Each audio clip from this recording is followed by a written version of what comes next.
এক সময় একজন মহিলা ভক্ত ছিলেন, তার নাম ছিল, তার একটা সুন্দর নাম ছিল করার দেবী। তিনি বেশি ধর্মীয় বিধিবিধান শাস্ত্র সিদ্ধান্ত বেশি জানতেন না, কিন্তু গভীর বাৎসল্য স্নেহের বশবর্তী হয়ে জগন্নাথের জন্য প্রতিদিন সকালে খিচুড়ি রান্না করতেন এবং জগন্নাথকে নিবেদন করতেন। শুধু তাই না, জগন্নাথ স্বয়ং তার বাড়িতে এসে তার হাতে খিচুড়ি খেতেন। মন্দিরের প্রসাদ, এমনকি মন্দিরের প্রসাদ করার দেবীর খিচুড়ির কাছে কিছু নয়। ভগবানের এমন হয়ে গেল যে করার দেবীর খিচুড়ি জগন্নাথের সব থেকে ভালো লাগত। আসলে ভগবান তো প্রেমের ভিখারি, যার কাছে যতটা ভালোবাসা প্রেম তিনি প্রাপ্ত হন সেটাই তিনি গ্রহণ করেন।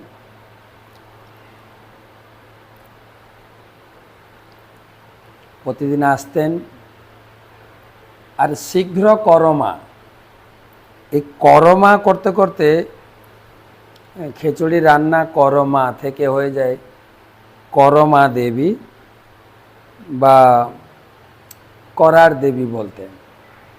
একবার হয়েছে কি, দক্ষিণ ভারত থেকে একটা ব্রাহ্মণ এসেছে। সে দেখছে যে আরে এই এই এই মাতাজি সকালে উঠে খিচুড়ি রান্না করতে শুরু করলো, স্নান করেনি, হাত মুখ ধয়নি, উনানগুলো একটু পরিষ্কার করলো না।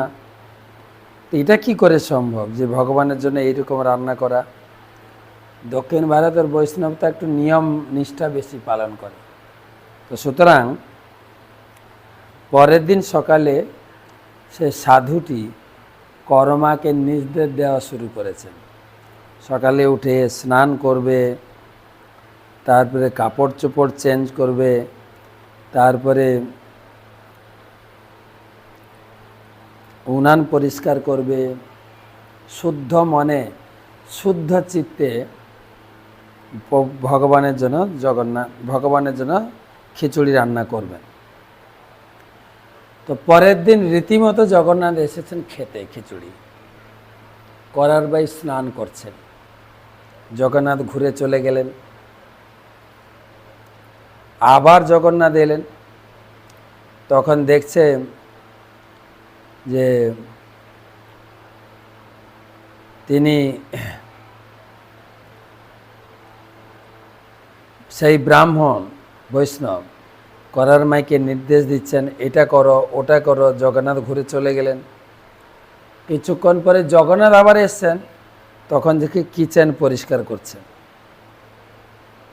তারপরে আবার এলেন, বাসন মাজতে দেখছেন। এইভাবে জগন্নাথ বারে বারে আসছেন, চলে যে খিচুড়ি খাওয়া আর হচ্ছে না।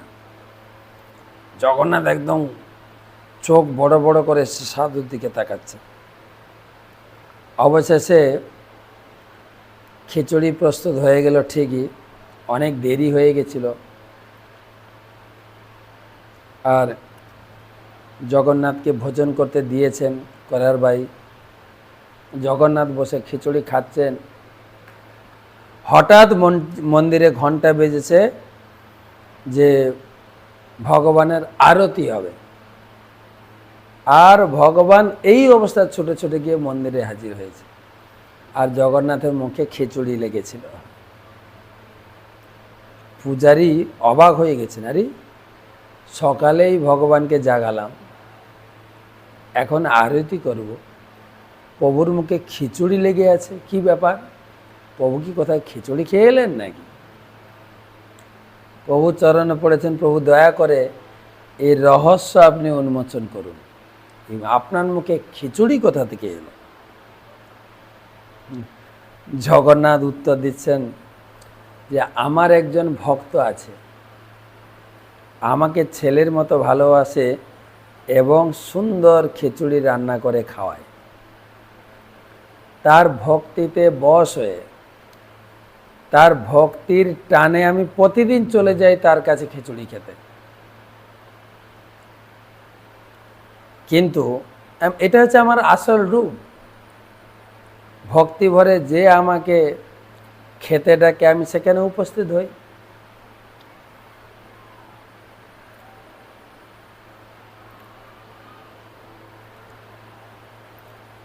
কিন্তু তোমার একটা সাধু এসছে দক্ষিণ ভারত থেকে, সে অনেক নিয়ম নীতি শেখানো শুরু করেছে। আর এই নিয়ম নীতি পালন করতে গিয়ে আমার মায়ের খিচুড়ি রান্না করতে অনেক দেরি হয়ে গেছে। তো আমি কি করব? সে খিচুড়ি খেতে খেতে আমি এসে গেছি মন্দিরে। তো প্রভুর অভিপ্রায় বুঝে সেই পূজারী সাধু বাবার কাছে গেছেন, সব কথা জগন্নাথের কথা খুলে বললেন। জগন্নাথ আপনার প্রতি খুব রুষ্ট হয়েছেন, তো তুমি গিয়ে সেই করার বাই জগন্নাথের মা যে আদর করে প্রীতি ভরে খিচুড়ি খাওয়ায় তার কাছে যাবে, দিয়ে বলবে আগের মতো যেন খিচুড়ি বানায়, অত নিয়ম নিষ্ঠা পালন করার দরকার নেই। প্রভু নিজে মুখে বলেছেন। ওহ বেচারা খুব ভয় পেয়ে গেছে, আরে আমি ভগবানকে একটু শুদ্ধ করে ভজন ভোগ লাগাতে নির্দেশ দিলাম, প্রভু এতেই অসন্তুষ্ট হয়ে গেলেন। পরের দিন সেই বৈষ্ণব, দক্ষিণ ভারতের বৈষ্ণব, সে আবার গেল করার বাড়িতে। করার বাড়ি তো ভয় পেয়ে গেছে, আরে কালকে এত নিয়ম নিষ্ঠা শিখিয়ে দিয়ে গেছে, আমার জগন্নাথের ভালো করে খাওয়া দাওয়া হলো না, আজকে আবার কি নিয়ম শেখায় কে জানে।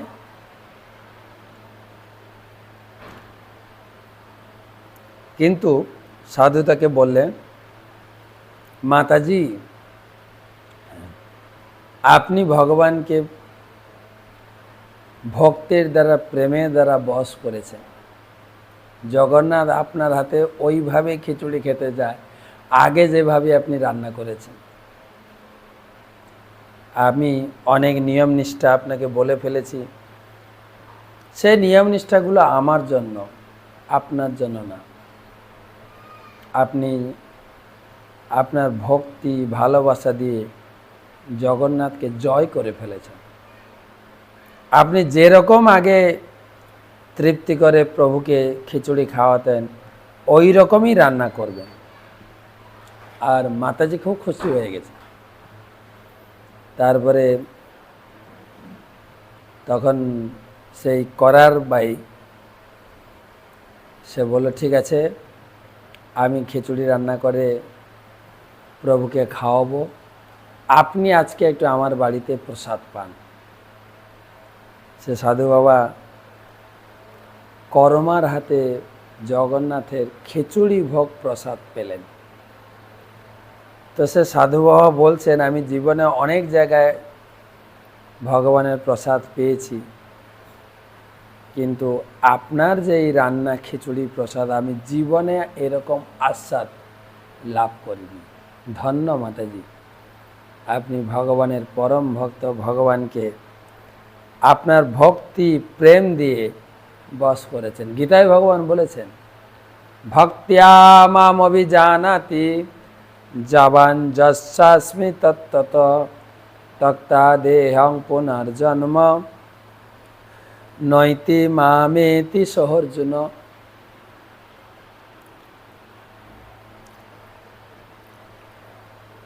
তো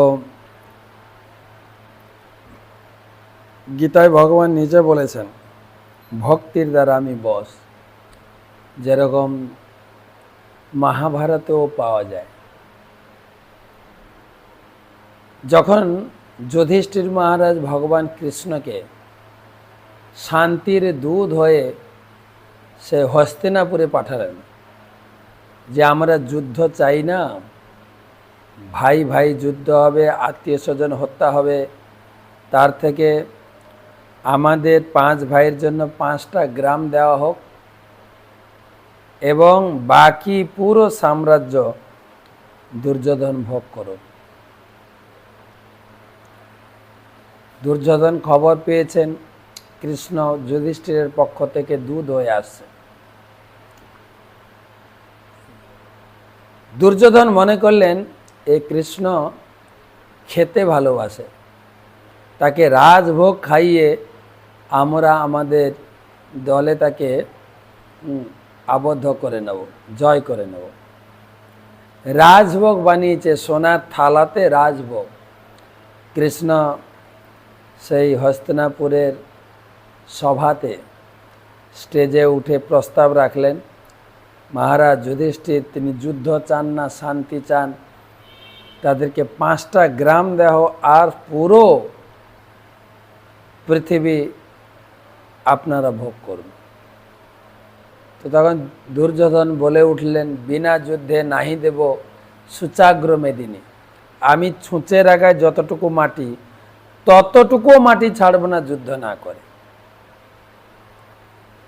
ভগবান বললেন, ঠিক আছে, তাহলে যুদ্ধ হবে নিশ্চিত। বলে তিনি সভা ত্যাগ করবেন। যদি দুর্যোধন এত রাজভোগ রান্না করেছিলেন, এক কণাও গ্রহণ করলেন না। আর সেই কৃষ্ণ গিয়ে বিদুরের বাড়িতে, বিদুর ছিলেন রাজসভায়, তার স্ত্রী ছিলেন, সেখানে ঢুকে বিদুরের হাতে ভোজন করেছেন। কি ভোজন করলেন? বিদুরানী তো অবাক হয়েছে, কৃষ্ণ আমার কুটিরে, কোথায় বসাবেন কি করবেন খুঁজে পাচ্ছেন না।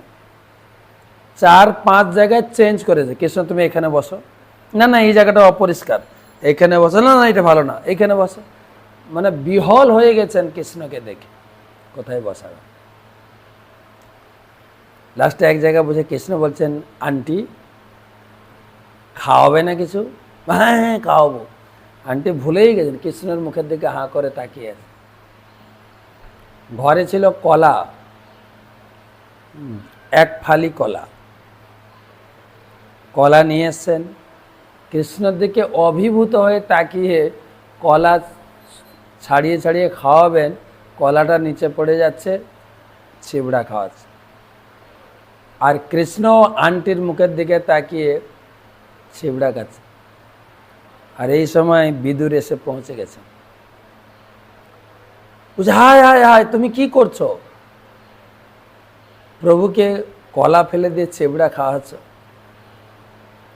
কৃষ্ণ বলছেন, আঙ্কেল আমাদের সিনটা নষ্ট করে দিলে, আমাদের ভালো শুটিং হচ্ছিল। আমি কলাও খাই না, কলার ছিবড়াও খাই না, আমি তো আমার ভক্তের প্রেম খাই, প্রেম। আন্টি আমাকে প্রীতি ভরে যা খাওয়াচ্ছে আমি সেটাই আন্টির হৃদয়ের প্রীতি আস্বাদন করছি। তো সেই করার বাই হাতে জগন্নাথ খিচুড়ি খেতেন। তারপরে করার বাই বা করমা যতদিন বেঁচে ছিলেন ততদিন তিনি খিচুড়ি ভোগ দিয়ে জগন্নাথকে খাওয়াতেন। একদিন করার বাই মারা গেল, করমা বা করার বাই মারা গেল। সেদিন, যেদিন করার বাই মারা গেল, সেদিন ভগবান জগন্নাথ একদম বিরহ ভারাক্রান্ত হয়ে চোখ দিয়ে অশ্রু মোচন করতে লাগলেন। এমনকি যেদিন করার বাই মারা গেলেন, জগন্নাথ, প্রভু জগন্নাথ শোকবশত কোনো কিছু গ্রহণ করলেন না। মা মারা গেছে। পূজারীগণ রাজার কাছে খবর পাঠালেন যে প্রভু কোনো কিছু গ্রহণ করছেন না। রাজা এসে জিজ্ঞাসা করেন, প্রভু আজ আপনি এত বিচলিত কেন? আপনি কোনো কিছু ভোগ গ্রহণ করছেন না। জগন্নাথ তো প্রথম কিছু বললেনই না, বাগরুদ্ধ হয়ে কেবল ক্রন্দন, হৃদয়ের ব্যথা প্রশমিত করলেন। আবার যখন জিজ্ঞাসা করা হলো তখন তিনি বলেন, আমার মা নেই, মা মারা গেছেন, আমাকে আর কে খাওয়াবে? তো রাজা বলছে, প্রভু তো আপনার মাকে আপনি রাখলেন না কেন? আপনার ধামে কেন পাঠালেন? আপনার মাকে রাখতে পারতেন। তখন প্রভু উত্তর দিচ্ছেন, আমি আমার ভক্তদের এই মৃত্যু জগতে বেশি দিন রাখতে চাই না।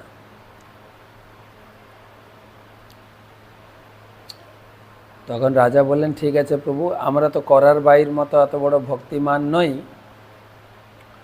তবে করার বাইর অনুসরণ করে আজ থেকে আপনাকে স্পেশাল খিচুড়ি ভোগ দেব।